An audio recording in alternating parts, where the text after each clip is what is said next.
এ যেন আলোর ঝর্ণা, সোনালী রঙের স্রোত থেকে চোখ সরানো দেয়। ঘড়ির কাঁটায় রাত ১২টা বাজতেই দুবাইয়ের অন্যতম উঁচু ভবন বুর্জ খলিফা আতশবাজি আর আলোকসজ্জায় উজ্জ্বল হয়ে ওঠে। ছিল ড্রোন শো। আনন্দ উচ্ছ্বাসে খ্রিস্টীয় নতুন বছরকে বরণ করে নেন সাধারণ মানুষ। নতুন বছরকে বরণ করতে কাতারেও ছিল জমকালো আয়োজন। চোখ ধাঁধানো আতশবাজি, আলোকসজ্জা আর ড্রোন শোতে মন্ত্রমুগ্ধ হয়ে যান হাজার হাজার মানুষ।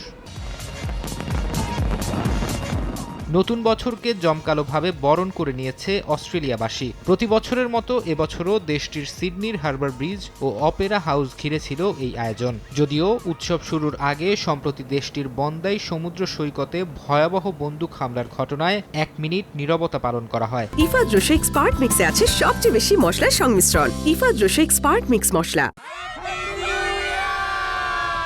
তাইওয়ানেও আতশবাজি আর আলোক প্রদর্শনীর মধ্য দিয়ে স্বাগত জানানো হয়েছে নতুন বছরকে। প্রথম প্রহরে তাইওয়ানের রাজধানীর আইকনিক তাইপে 101 টাওয়ারকে সজ্জিত করা হয় বর্ণিল আলোয়।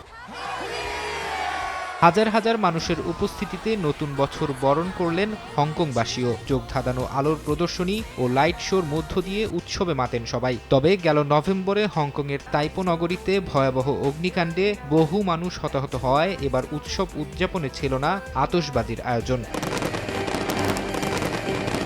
থাইল্যান্ডেও আতশবাজি আর জমকালো আলোর প্রদর্শনীর মধ্য দিয়ে স্বাগত জানানো হয় নতুন বছরকে। ব্যাংককের আকাশ আলোকিত হয়ে ওঠে রঙিন আলোর ঝলকানিতে। সবার আগে নতুন বছরকে বরণ করে নেয় নিউজিল্যান্ড। স্থানীয় সময়ে রাত ১২টা বাজতেই আতশবাজির আলোয় উজ্জ্বল হয়ে ওঠে অকল্যান্ডের আকাশ। নতুন বছরকে স্বাগত জানাতে বিখ্যাত স্কাই টাওয়ারের আশপাশে জড়ো হন হাজার হাজার মানুষ। ফরহাদ চৌধুরী, সময় সংবাদ।